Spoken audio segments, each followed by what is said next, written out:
Hello and welcome to the Brutal Iron Gym podcast, where our goal is to cut through the BS and deliver the brutal truth about topics related to health and happiness. So today's topic is mindset, and we're going to discuss competition mindset. So this is actually a little bit of a continuation of podcast 384, which was a mindset podcast, and it was titled Optimal Arousal for Optimal Performance. So we had someone listen to that podcast. Thank you. So at least I know one person listened. Yay. And they emailed me back with a couple questions specific to competition day. So I figured we would kind of continue a little bit on about that. And hopefully this will answer their questions and also give just extra information for people looking for kind of more how to set the correct mindset on the day of the competition. So not only can you perform your best, but you actually enjoy the experience and kind of get everything you want out of it. So thank you for the listener for sending this question in. And to anybody, anytime you listen to a podcast, if there's something you'd want to learn more about within that podcast, please let us know. We can always build on it, add to it, kind of make changes as needed. So, and kind of give more supplemental information so that way we can continue to kind of help with your understanding of that material. So sorry I got kind of sidetracked there. Somebody was knocking on the door. So hopefully I didn't ramble too long. But okay, back to reality here. So I guess that is reality, having people knock on the door. So the first thing we want to do is define what winning is. So too many times, way too many times, when I have helped people in the past do competitions, they go there with the mindset of like placing first whenever there's nothing about them that is going to make them place first. And it was a ridiculously, completely inappropriate mindset. So maybe the first show they'd ever done, like maybe aesthetics, let's say that for example. So first time they ever getting on stage, and maybe they took 2 years to kind of go from, maybe in 2 years they lost 120 pounds, and they look awesome, but they still have a lot of shaping to do. There's a lot of skin tightness to work on. There's just a lot of things that are still going to be needed in their progression, but yet they went there going, I'm going to place first. And I have told countless of clients when they come to me with that mindset, I'll tell them immediately that that's not going to happen. Now, I don't mean to be a dream crusher, but I would rather, I feel like it's more kind of like the tough love type aspect of telling them now, rather than having them get that mindset, use that mindset for fuel and motivation, go to the competition, not place first, and be absolutely crushed. So I'd rather kind of tell them before they get their hopes up, rather than letting them get their hopes up and then being crushed while you knew the entire time it was going to happen. That's not a very good friend, in my opinion. So that's my approach to it. Some people might disagree. And I by no means would I ever tell them you're not going to place first. Why even bother? That's not what I'm saying. What I'm saying is hey, it's really unlikely you're going to place first. This is your first ever competition. You know, people who have competed before will be placing against you, so they're already going to have the head up. You know, or I'll just kind of tell them more a little bit about things that, like let's say for example, it's their first ever competition. They're going to do the novice class, so they'll do it in a class where everybody's doing their first competition. But sometimes that's the first competition of that federation. So maybe they've done OCB federation, but now they're coming over to an NGA. So therefore they get to do a novice, but they're not really novice. So that happens sometimes. You also have people who maybe were high school athletes. Maybe there's a girl who's a gymnast and did dance and has never been more than 5 pounds out of shape her entire life. Then she's going to crush somebody who is coming from, say, 50 pounds overweight and not having that much of a background. They're not going to have as great of muscular shape. The skin's not going to be as tight. Aesthetics isn't going to be as consistent as somebody who's had a fitness background their whole life. So what I would do is I would try to set what are the realistic expectations. And like what we're basically doing in this podcast is trying to define what winning will be best for them. Like what is the definition of winning that'll be best for them. So that way they definitely are still going to do it. I'm still going to motivate the hell out of them to do it. But I want them to do it with a realistic expectation of what's going to happen. So that way, when they go to the competition, they can have a fun, positive experience. Even if they place dead last, they can walk away saying, hey, you know what? It wasn't all about the placing. I'm happy with what I did. So that's the mindset I would rather have somebody will rather promote someone to have. So, I myself have coached people to pro card gymnastics and state and national records and stuff in strength sports. I've helped people do strongman, CrossFit competitions, yada, yada, yada. So I do have a pretty decent depth of background in terms of, like, I guess, like width of background. So depth and width of different types of competitions. So it's been very fun to get to coach people in different ways. So I've even helped, like, high school kids get D1 scholarships and then gone and like watch their games and stuff and analyze their games and watch to see them have fun. Like, I had a client helped with swimming, and she went and did a meet and absolutely crushed the competition, and it was fun to get to see her have that reward. So she ended up doing well in placing, but what she was most excited about was she could feel the differences from the training. So she was telling me, like, I don't know all the technical stuff for swimming skills, but like swim stroke changes. She was telling me, like, her breathing patterns were better because she had better aerobic conditioning. She had better muscular endurance, so she knows herself, not shortchanging her range of motion for different ways. So it was really cool to hear kind of the ways in which she could tell the training had helped in her specific sport performance. That was fun. So when it comes to helping people towards competitions like this, that's, like I said, the first thing you should do is define what is winning. So it absolutely should not be placings alone. So for strength sports, for example, there's always someone stronger. So there's only ever going to be one person in the world who's strongest. And the likelihood that it's going to be you is very low. I'm not saying it can't be, but I'm going to say it's incredibly low. Let's say that. So trying to avoid being the dream crusher. But what I mean by this is when you go to a competition, let's say that you lift to your absolute best, and maybe you actually hit like a 50-pound PR on your total. And well, let's say this. Let's say you were going in for a total that was like your dream total, and you even did 10 or 15 pounds above that. So it was like the best of the best of the best day you could ever have. Well, it's likely that there's still going to be somebody stronger. So even if they don't show up that day, so you might get first place at a powerlifting meet, but to be brutally honest, in the world of powerlifting, it doesn't really matter if you place first at the meet you attend. That, who gives a shit? It's just whoever showed up that day. So what you actually compare your numbers to are the rankings system on powerliftingwatch.com. So you would see, okay, out of everybody who's ever competed in my age group and weight class and gender, what are the best numbers? Like, what are maybe like the top 50? That's what you want to compare yourself to. So if you go to a powerlifting meet and place first just that day based on whoever was there, that doesn't mean anything. I know that sounds really rude. I actually am telling myself that. So I've gone to 3 powerlifting meets and placed first because I was in the weight class. I was the best in the weight class. Or one meet, I was actually the only one in the weight class. So I can tell you that my first place trophies don't mean shit in terms of just the placing. They mean a lot to me. The results of the meet meant a lot to me in regards to confirmation of the work that I had put in. But the placing itself meant nothing because that wasn't, I can't control anything about the placing. So who shows up today? Maybe somebody who would have showed up and absolutely blew me out of the water. So they did 100 pounds total more than me. What the hell can I do about that? I can't do anything about that. So there's no defense in strength sports. So you can't do anything to influence the other people. So you pull a Tanya Harding and crack him in the knee with something.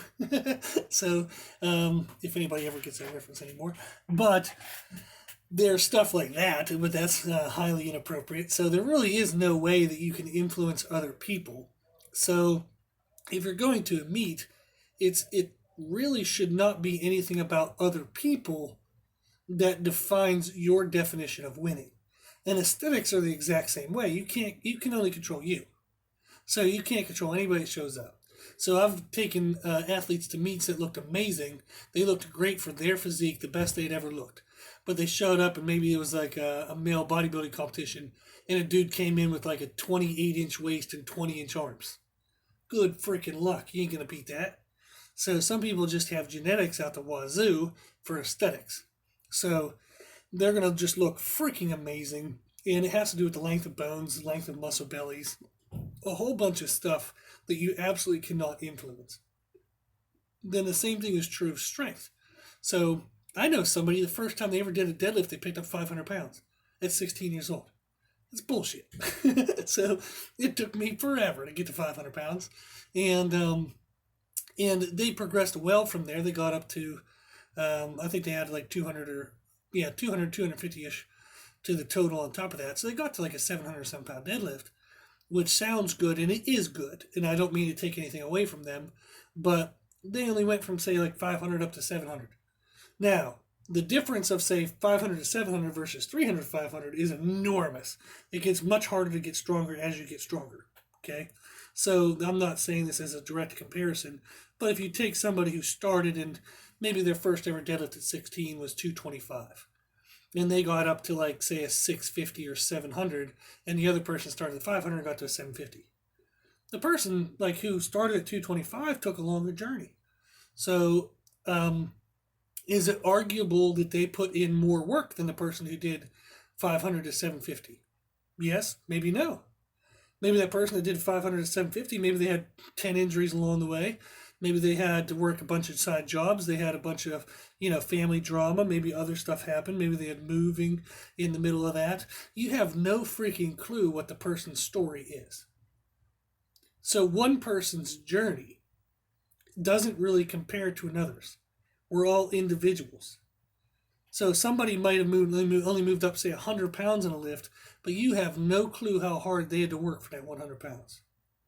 Whereas somebody else might have increased 300 pounds on a lift, and it was supernatural. They were kind of bullshitting with their buddies, drinking on the weekends, and it just still happened. So since none of that stuff is equal, none of it should be compared. So you can only control you. Placings aren't anything that you can influence. So don't allow them to influence you. So what's within your control should be what's within your definition of winning. Therefore, what's outside of your control should be outside of your definition of winning. So do not define what will make a good versus a bad competition day based on things you cannot control. Okay? So it's still going to be tempting. People are still going to say, well, I want to win a pro card. It's like, you're only your third show, jackass. Like, it's going to take a hell of a lot longer than that. So, like, I've been lifting weights for a year. I'm going to do a 4-month prep, and I'm going to, go to nationals. No, it's not going to happen. So, yeah, it might have happened to one person. And one of my favorite examples is, you'll tell somebody this stuff, and they'll say, yeah, but so-and-so did it. And I'm like, do you know why you know that person's name?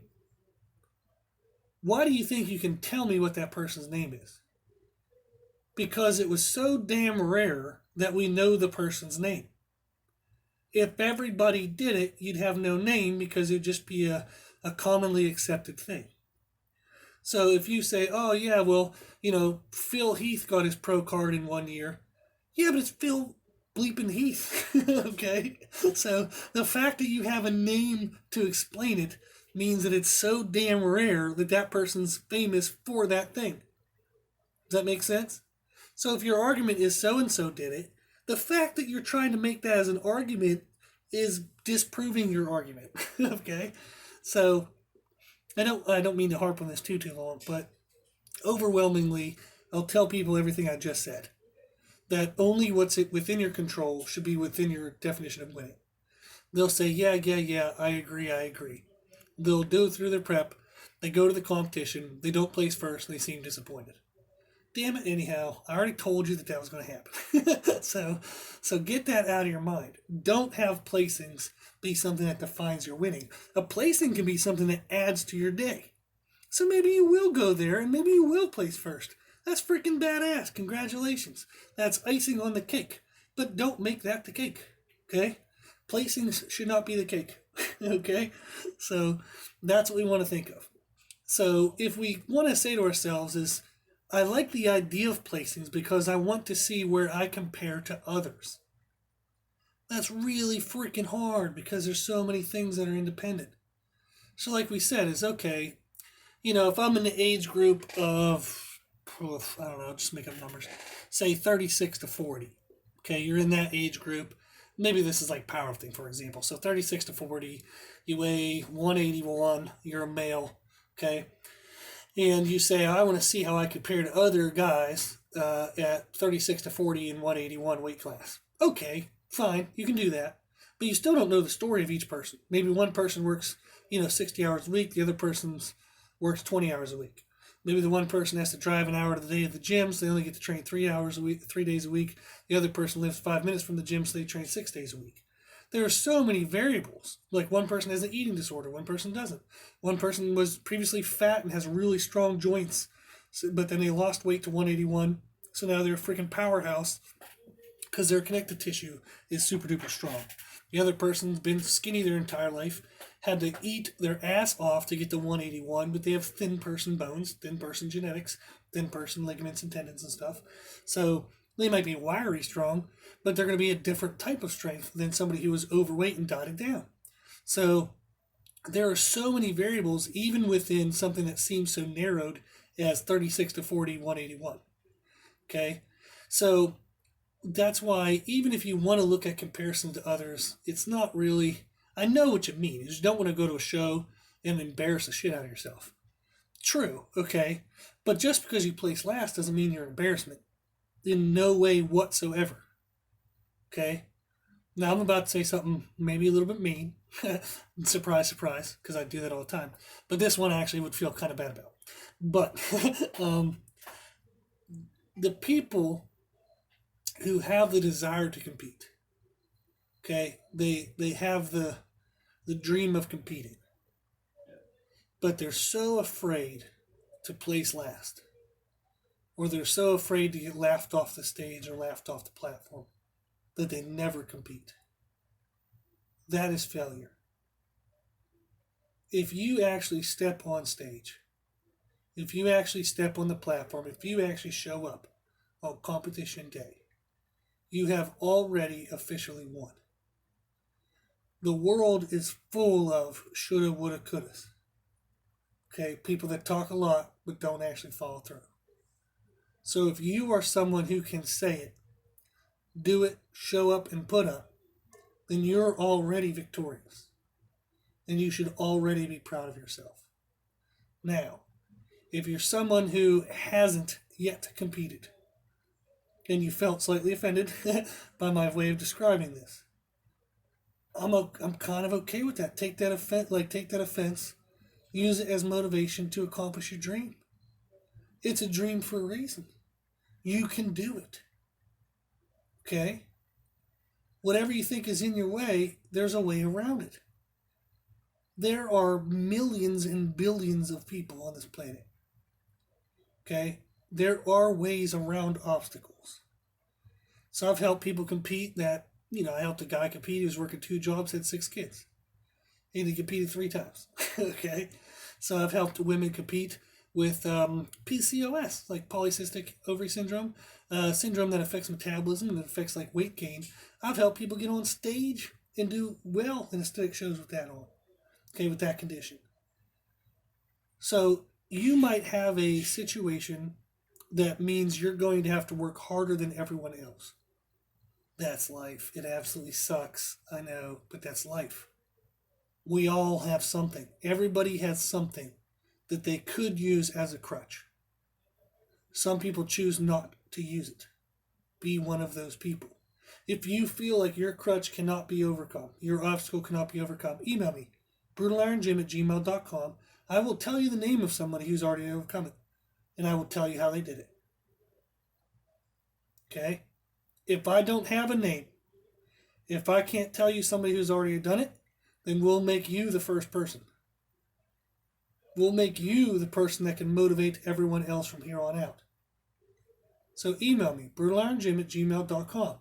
If you have not competed yet because of any reason whatsoever, but you have the desire to compete, email me. We'll help you. Okay? We'll make sure you get on the stage. We'll make sure you get on the platform.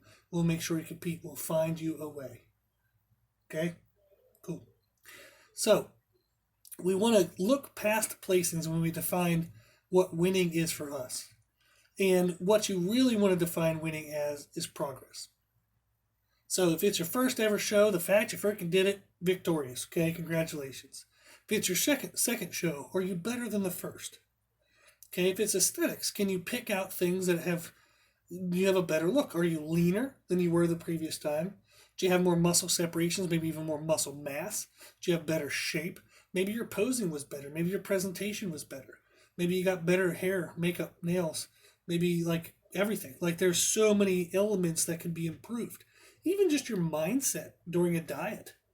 Maybe during one diet you did kind of if it fits your macros and you had a whole bunch of, binging, purging, a lot of like food issues like anorexic behaviors. You had a lot of just misbehavior in terms of nutrition, and it really crushed you, and you didn't do it in a healthy way. You got on stage, you competed, but it wasn't healthy. Even if you can come back the second time and just have a better mindset during the diet and turn it into more of a healthy lifestyle, that is winning. So you want to define progress for you. So if you've never competed before, okay, you're setting the baseline. So figure out what it is. Set yourself, just say, hey, you know what? I want to go there, see if I can meet the standards of the competition. So if it's posing, can I go through my posing routine and remember my poses? Can I feel confident in my positions? Can I remember my certain cues? Just kind of like aim on your performance in terms of meeting standards. So if it's, strength training, like maybe you're doing powerlifting, can you go there and not bomb out? Can you get a successful attempt in all three lifts? Okay? So that's what you want to do, is you want to say, can I meet the standard of competition? That's your goal if you're a first-time competitor. If you're a second-time competitor, list what you didn't like about your first competition. Okay? List things that you felt needed to be improved for you to perform better and or place better in your next competition. And then track your progressions on that. Have you progressed in those areas? That's what you want to focus on, okay? So if you've competed before, your goal is progression. If you've not competed before, your goal is to just meet the standards that are required for the competition. The other aspect you want to include in your winning definition is freaking enjoying the day, okay? Enjoy yourself. Talk to the other competitors, soak in the environment, see what's going on around you. So have fun with it. I know that that's difficult with certain people because their mindsets have trouble releasing from the anxiety and the stress. I understand that completely, 100%. So maybe the first competition, you're just trying to survive the daggone thing rather than worrying about enjoying it. So if that's the case, okay, fine, survive it. Okay, get through your first one. But on your next competitions, try to enjoy it. Talk to some people. Hear other people's stories. Get motivation from the people around you. Okay? So that's going to be our main goal when we go to a correct competition mindset. Your main goal is to define what winning will be for you. If you do not do anything in regards to defining winning, you will default to placings being your definition. And when you don't place first, you're going to be disappointed. You're going to feel like everything's negative. Even though there was probably 4 million positive things about the experience, overall, you're only going to focus on that one negative. So don't allow yourself to show up without a true definition of winning that is personal to you. Okay? And your definition of winning should be based on progress or standards, meeting standards. And it should be on enjoying the process. Okay? On setting this as maybe a potential thing that you might want to try for the rest of your life. So maybe you're going to try one competition, see if you like it. If you do, you're going to continue with it. If you don't, hey, you tried it. So that's going to be your goal. So the first thing you got to do is define what winning is for you. And then you have to get into the right mindset for your definition. Okay?